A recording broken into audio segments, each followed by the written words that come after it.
Hello friends, स्वागत है आप सबका एक बार फिर से हमारे इस YouTube channel Agastya online classes में। आज के इस वीडियो में हम महासागरीय परिसंचरण के बारे में पढ़ेंगे। लेकिन वीडियो में आगे बढ़ने से पहले अगर आपने अभी तक हमारा चैनल सब्सक्राइब नहीं किया है तो आप इसे सब्सक्राइब कर लें और बेल आइकन को प्रेस कर लें ताकि आगे आने वाले वीडियोस के नोटिफिकेशंस आपको मिल सके। और अगर आपको हमारा आज का ये वीडियो पसंद आता है तो आप इसे लाइक एंड शेयर जरूर करें। चलिए शुरू करते हैं आज का वीडियो। देखिए, महासागरीय परिसंचरण के बारे में पढ़ने से पहले हम महासागरों का भी संक्षेप में अध्ययन करेंगे। तो पहले हम महासागरों का संक्षेप में अध्ययन कर लेते हैं। देखिए, हम जानते हैं कि पृथ्वी को नीला ग्रह कहा जाता है। पृथ्वी को नीला ग्रह कहा जाता है। पृथ्वी का 29% भाग स्थल व 71% भाग जल है। जल मंडल के अंतर्गत जल के सभी रूप जैसे महासागर, नदियां, झीलें, हिमनद, भूमिगत जल तथा वायुमंडल के जलवाष्प आदि सभी सम्मिलित होते हैं। तो देखिए, अब हम पढ़ेंगे महासागरों के बारे में। महासागर जलमंडल के मुख्य भाग हैं। महासागर जलमंडल के मुख्य भाग हैं। ये आपस में एक दूसरे से जुड़े हुए हैं। पृथ्वी पर 5 महासागर, प्रशांत महासागर, अटलांटिक महासागर, हिंद महासागर, दक्षिणी महासागर और आर्कटिक महासागर पाए जाते हैं। इन पांचों महासागरों की स्थिति हम एक बार मैप में भी देख लेते हैं। तो देखिए, ये विश्व का मैप है। इसमें हम महासागरों की स्थिति देखें तो मैप के दोनों तरफ पूर्व और पश्चिम में देखिए हमें प्रशांत महासागर दिखाई दे रहा है। ये है प्रशांत महासागर। नक्शे में इस महासागर का विस्तार पूर्व और पश्चिम दोनों तरफ होता है। लेकिन ग्लोब पर ये महासागर उत्तरी अमेरिका, दक्षिणी अमेरिका महाद्वीप तथा एशिया और ऑस्ट्रेलिया के मध्य स्थित है। प्रशांत महासागर। दूसरा महासागर है अटलांटिक महासागर। ये अटलांटिक महासागर है। इसका विस्तार देखिए, इसके पश्चिम अटलांटिक महासागर के पश्चिम में उत्तरी अमेरिका और दक्षिणी अमेरिका तथा पूर्व में यूरोप व अफ्रीका महाद्वीप स्थित है। तीसरा महासागर है हिंद महासागर। देखिए, ये जो महासागर है ये है हिंद महासागर और इसके उत्तर में एशिया, ये हिंद महासागर है। इसके उत्तर में एशिया, पश्चिम में अफ्रीका और पूर्व में ऑस्ट्रेलिया महाद्वीप स्थित है। नेक्स्ट जो महासागर है वो है दक्षिणी महासागर। इस महासागर का विस्तार जो 60 डिग्री दक्षिणी अक्षांश है, इससे 60 डिग्री दक्षिणी अक्षांश से अंटार्कटिका महाद्वीप तक है। ये दक्षिणी महासागर है। और जो नेक्स्ट महासागर है लास्ट वाला, ये है आर्कटिक महासागर। देखिए, आर्कटिक महासागर का जो विस्तार है ये उत्तर ध्रुव के चारों ओर फैला हुआ है। तो यहाँ से प्रशांत महासागर से ये बेरिंग जलडमरू मध्य द्वारा अलग होता है। ये ऊपर जो हमें ये जलीय विस्तार दिखाई दे रहा है ये आर्कटिक महासागर है। आर्कटिक महासागर। तो ये स्थिति हमने देख ली। अब हम इनके बारे में संक्षेप में अध्ययन कर लेते हैं। देखिए, पहला महासागर है प्रशांत महासागर। प्रशांत महासागर। प्रशांत महासागर की विशेषता देखिए कि यह सबसे बड़ा महासागर है। पृथ्वी पर स्थित यह सबसे बड़ा महासागर है। पृथ्वी के 1/3 भाग पर फैला हुआ है। ये पृथ्वी के लगभग 1/3 भाग पर फैला हुआ है और आकार में ये वृत्ताकार है। प्रशांत महासागर आकार में वृत्ताकार है और यह एशिया, ऑस्ट्रेलिया, उत्तरी एवं दक्षिणी अमेरिका महाद्वीप इसके चारों ओर स्थित है। अगर हम इसकी स्थिति देखें तो एशिया, ऑस्ट्रेलिया, उत्तरी एवं दक्षिणी अमेरिका महाद्वीप इसके चारों ओर स्थित है। देखिए, ये हमें जो महासागर दिख रहा है ये जलीय विस्तार जो है ये प्रशांत महासागर का है। तो इसके पश्चिम में एशिया, प्रशांत महासागर के पश्चिम में एशिया और ऑस्ट्रेलिया महाद्वीप स्थित है तथा पूर्व में उत्तरी अमेरिका व दक्षिणी अमेरिका महाद्वीप स्थित है।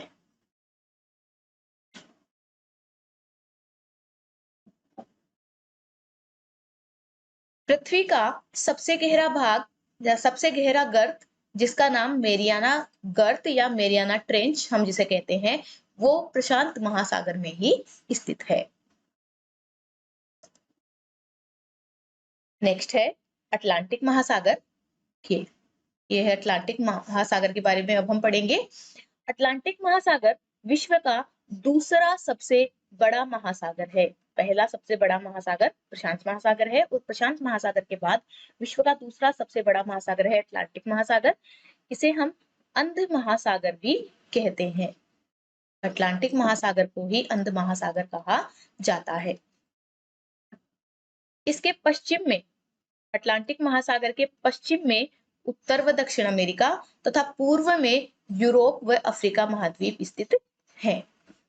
इसका आकार अंग्रेजी भाषा के एस अक्षर के जैसा है। अटलांटिक महासागर का आकार अंग्रेजी भाषा के एस अक्षर जैसा है और अटलांटिक महासागर की तट रेखा बहुत अधिक दंतुरित होने के कारण, दंतुरित को हम कह सकते हैं कि बहुत अधिक कटी फटी होने के कारण प्राकृतिक पोताश्रयों व पत्तनों के लिए आदर्श स्थिति है। अटलांटिक महासागर की तट रेखा बहुत अधिक दंतुरित अर्थात बहुत अधिक कटी फटी होने के कारण यहाँ पर प्राकृतिक पोताश्रयों व पत्तनों के लिए आदर्श स्थिति पाई जाती है और व्यापार की दृष्टि से यह सबसे व्यस्त महासागर है। देखिए, व्यापार की दृष्टि से अटलांटिक महासागर विश्व का सबसे व्यस्त महासागर है। नेक्स्ट है हिंद महासागर। देखिए, हिंद महासागर ऐसा एकमात्र महासागर है जिसका नाम किसी देश के नाम पर अर्थात भारत के नाम पर, भारत को हम हिंदुस्तान भी कहते हैं, तो भारत या हिंदुस्तान के नाम पर इस महासागर का नाम हिंद महासागर रखा गया है। यह आकार में त्रिभुजाकार है और इसके उत्तर में एशिया, पश्चिम में अफ्रीका तथा पूर्व में ऑस्ट्रेलिया स्थित है। नेक्स्ट है दक्षिणी महासागर या अंटार्कटिक महासागर। दक्षिणी महासागर को ही अंटार्कटिक महासागर कहा जाता है। देखिए, अंटार्कटिका महाद्वीप के चारों ओर स्थित है। जो दक्षिणी महासागर या अंटार्कटिक महासागर है, यह अंटार्कटिका महाद्वीप के चारों ओर स्थित है और अंटार्कटिका महाद्वीप से उत्तर की ओर, अंटार्कटिका महाद्वीप से उत्तर की ओर 60 डिग्री दक्षिणी अक्षांश तक फैला हुआ है। अर्थात हम ये भी कह सकते हैं कि इस महासागर का विस्तार 60 डिग्री दक्षिणी अक्षांश से अंटार्कटिका महाद्वीप तक है।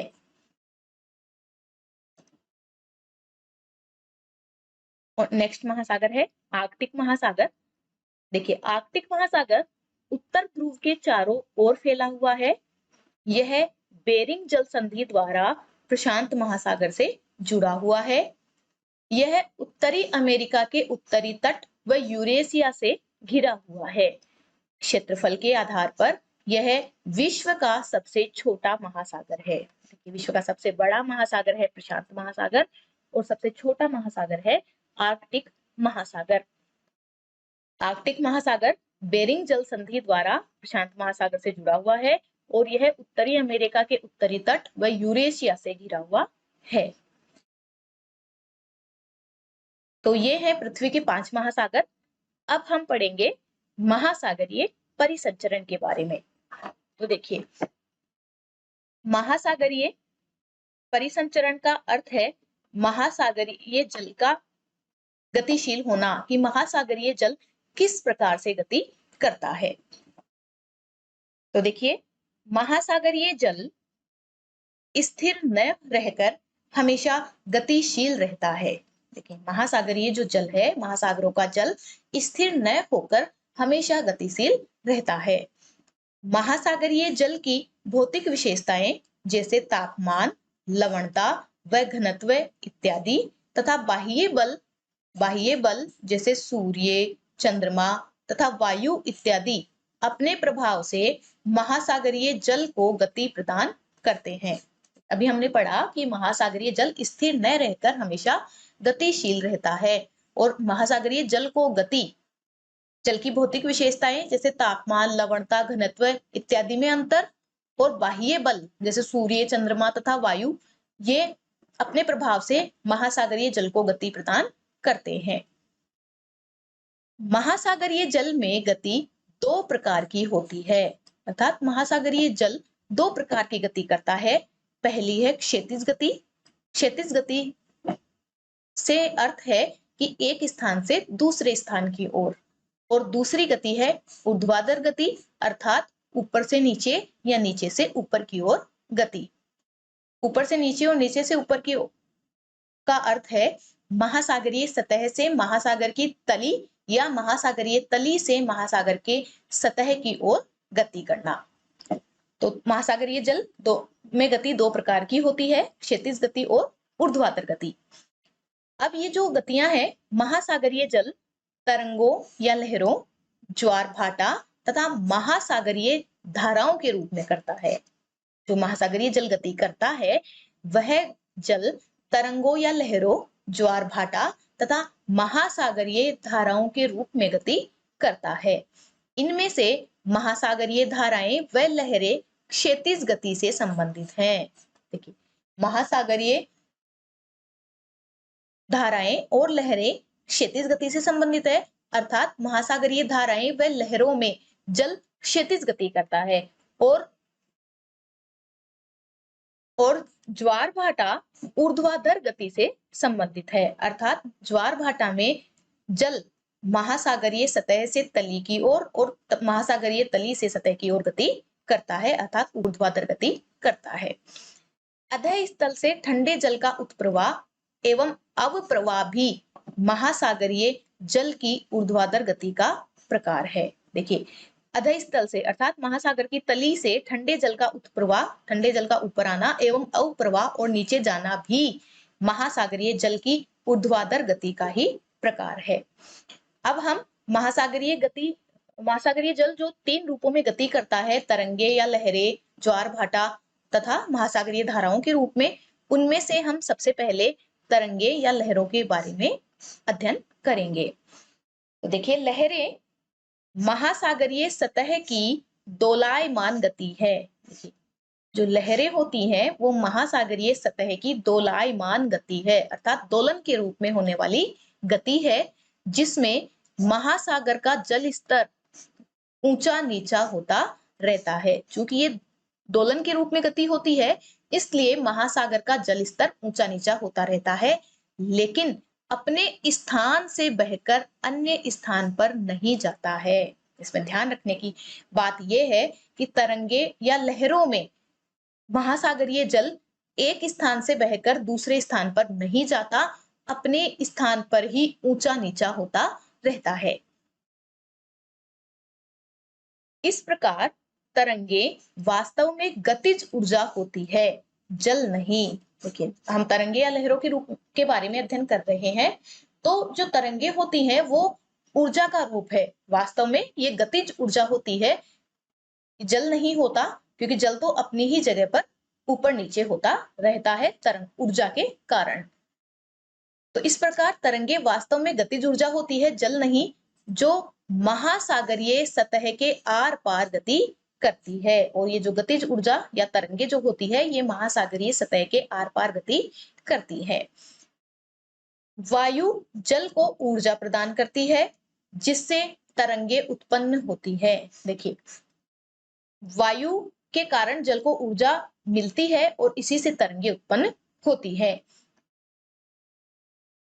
वायु के कारण ही तरंगे महासागर में गति करती है तथा ऊर्जा तट रेखा पर निर्मुक्त होती है, अर्थात वायु के कारण ही तरंगे महासागर में उत्पन्न होती है, गति करती है, और जब ये तरंगे तट रेखा तक पहुंच जाती है, जब ये ऊर्जा तट रेखा तक पहुंच जाती है, तो वह निर्मुक्त हो जाती है, मुक्त हो जाती है और तरंगे टूट जाती है। अधिकतर तरंगे वायु के जल की विपरीत दिशा में गति से उत्पन्न होती है। देखिए, वायु जल को ऊर्जा प्रदान करती है, तो तरंगे तब उत्पन्न होती है जब वायु जल की विपरीत दिशा में गति करती है। तरंग का आकार व आकृति उसकी उत्पत्ति को दर्शाता है। हम तरंग के आकार व आकृति को देखकर उसकी उत्पत्ति के बारे में अनुमान लगा सकते हैं। जैसे युवा तरंगे अपेक्षाकृत अधिक ढाल वाली तथा संभवतः स्थानीय वायु के कारण बनी होती है। अर्थात जो तरंगे युवा होती हैं वो अधिक ढाल वाली होती हैं और बहुत हद तक संभावना ये होती है कि वह स्थानीय वायु के कारण उत्पन्न होती है, जबकि कम एवं नियमित गति वाली तरंगों की उत्पत्ति दूरस्थ स्थानों पर होती है। और जो तरंगे कम और नियमित गति वाली होती है तो उनकी उत्पत्ति दूरस्थ स्थानों पर होती है, क्योंकि वो दूरस्थ स्थानों से बहकर जब आती है तो उनकी गति कम हो जाती है। फिर है सागरीय जल की गहराई अधिक होने पर। देखिए, सागरीय जल की गहराई अधिक होने पर ऊंची तरंगे बनती है जिनका वेग भी अपेक्षाकृत अधिक होता है। अर्थात जल की मात्रा भी तरंगों के वेग को और तरंगों के ऊंचाई को प्रभावित करती है। जल की गहराई अधिक होगी तो तरंगे अधिक ऊंची होगी और उनका वेग भी अपेक्षाकृत अधिक होगा। जब जल की गहराई तरंग के तरंग दैर्ध्य से आधे से कम होती है तब तरंग टूट जाती है। देखिए, जब जल की गहराई तरंग के तरंग दैर्ध्य के आधे से कम होती है तब तरंग टूट जाती है। अर्थात तरंग बने रहने के लिए ये जरूरी है कि सागरीय जल की गहराई तरंग के तरंग दैर्ध्य के आधे से अधिक हो। जब ये गहराई तरंग के तरंग दैर्ध्य के आधे से कम हो जाती है तब तरंग टूट जाती है।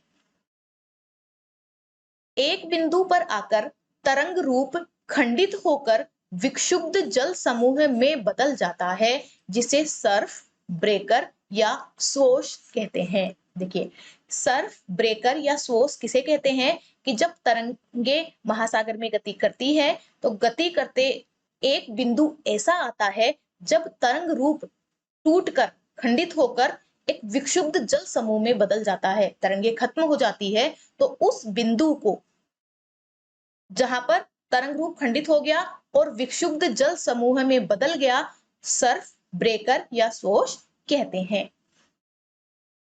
तट से जिस भी दूरी पर, देखिए, तट से जितनी भी दूरी पर तरंग श्रृंग सर्फ में बदलते हैं, अर्थात जब तरंग टूटकर सर्फ में बदलती है, यदि उस दूरी से तट के समांतर रेखा खींची जाए तो उसे प्रतोड़न रेखा या प्लंज लाइन कहते हैं। और जब तरंगे तट की ओर गति करती हैं और तट के पास आकर जब तरंग श्रृंग सर्फ में बदल जाती है तो उस दूरी, जिस भी दूरी पर वो तरंग श्रृंग सर्फ में बदली है, यदि उस दूरी से तट के समानांतर एक रेखा खींचे तो उस रेखा को प्रतोड़न रेखा या प्लंज लाइन कहते हैं। और जब तरंग श्रृंग टूटकर सर्फ में बदलता है और वो जो जल विक्षुब्ध जल में बदल जाता है, तो जो विक्षुब्ध जल का जो भाग तट की ओर गति करता है, देखिए, विक्षुब्ध जल का तट की ओर गति करने वाला भाग जल उद्धावन या अपवोश तथा समुद्र की ओर वापस लौटने वाला भाग पश्चधावन या बैकवॉश कहलाता है। देखिए, तरंगे टूट गई और सर्फ में बदल गई, अर्थात जो जल समूह बच गया, विक्षुब्ध जल समूह जो बच गया है, उस विक्षुब्ध जल का जो भाग तट की ओर गति करता है उसे अपवोश या जल उद्धावन तथा जो भाग समुद्र की ओर वापस लौटता है उसे पश्चधावन या बैकवॉश कहा जाता है।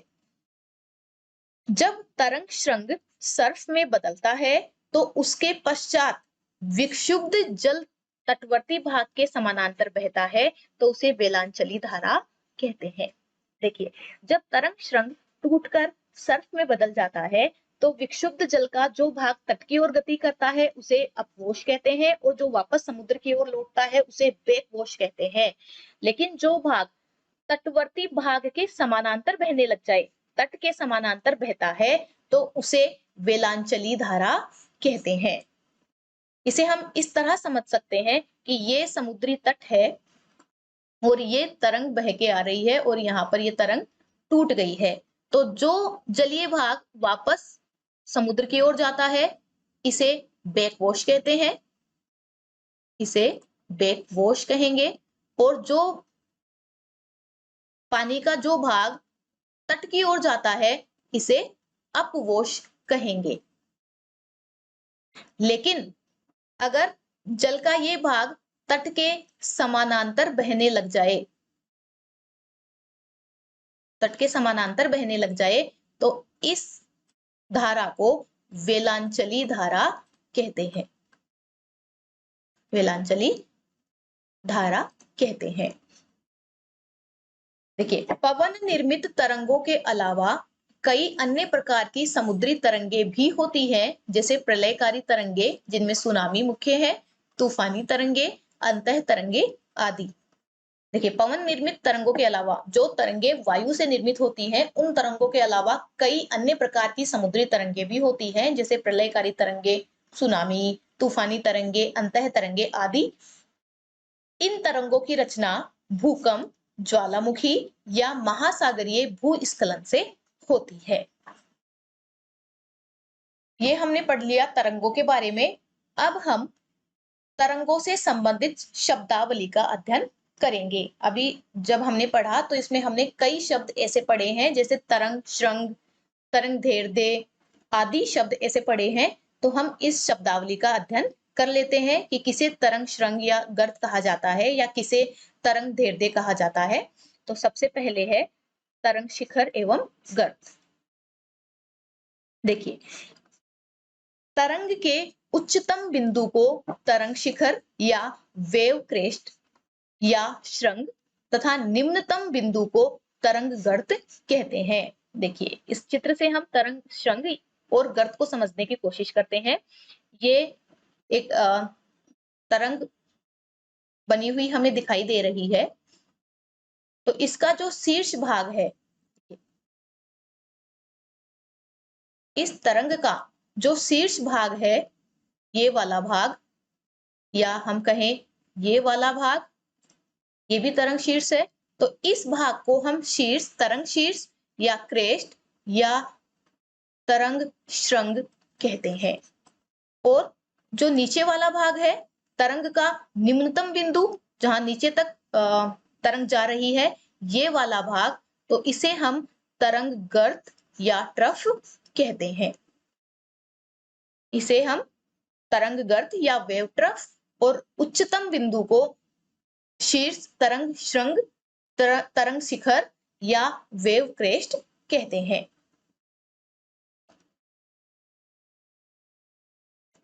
नेक्स्ट है तरंग दैर्ध्य या वेव लेंथ। देखिए, तरंग की लंबाई। तो तरंग दैर्ध्य क्या होती है? यह दो लगातार शिखरों या गर्तों के बीच की क्षैतिज दूरी होती है। देखिए, तरंग दैर्ध्य या वेव लेंथ दो लगातार शिखरों या गर्तों के बीच की क्षैतिज दूरी होती है। चित्र के माध्यम से हम इसे समझने की कोशिश करते हैं। देखिए, दो लगातार तरंग शिखर, पहला तरंग शिखर ये है और दूसरा तरंग शिखर ये है। तो इन दोनों के बीच की दूरी, इन दोनों के बीच की दूरी तरंग दैर्ध्य कहलाती है। तरंग दैर्ध्य या वेवलेंथ कहलाती है।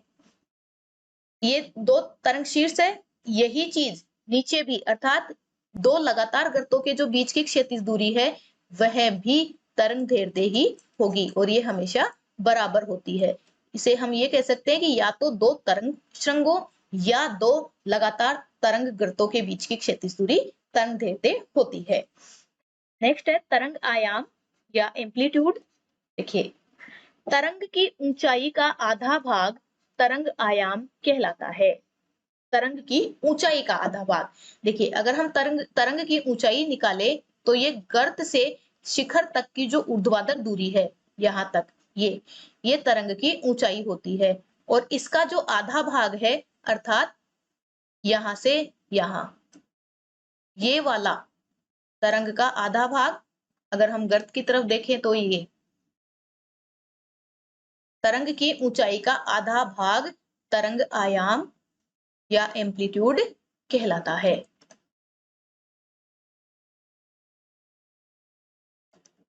फिर है तरंग की ऊंचाई। हमने भी तरंग की ऊंचाई देखी है, वेव हाइट। देखिए, यह एक तरंग के गर्त के अधः स्थल से तरंग श्रृंग तक की ऊर्ध्वाधर दूरी होती है। अर्थात तरंग की जो ऊंचाई है वो तरंग गर्त से, देखिए तरंग गर्त से तरंग श्रृंग तक की,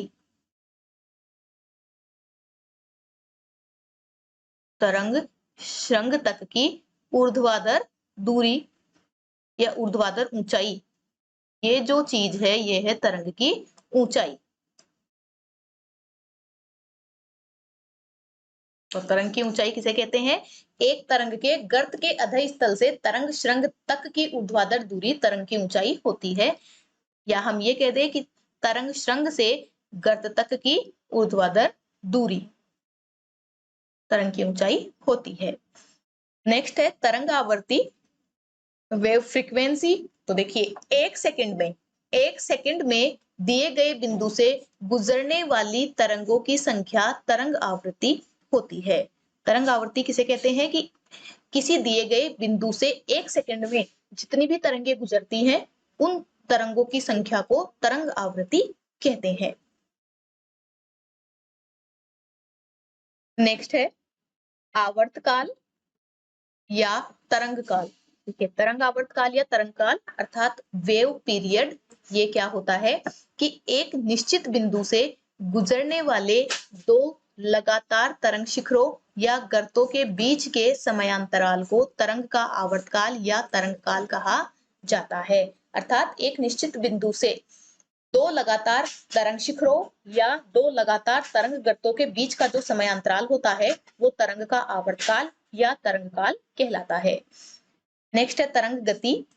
देखिए जल में तरंग के गति करने की दर को तरंग गति कहते हैं और इस तरंग गति को नॉट में मापा जाता है। जल में तरंग जिस दर से गति करती है वह तरंग गति कहलाती है और इस तरंग गति को नॉट में मापा जाता है। तो ये था हमारा आज का वीडियो। धन्यवाद।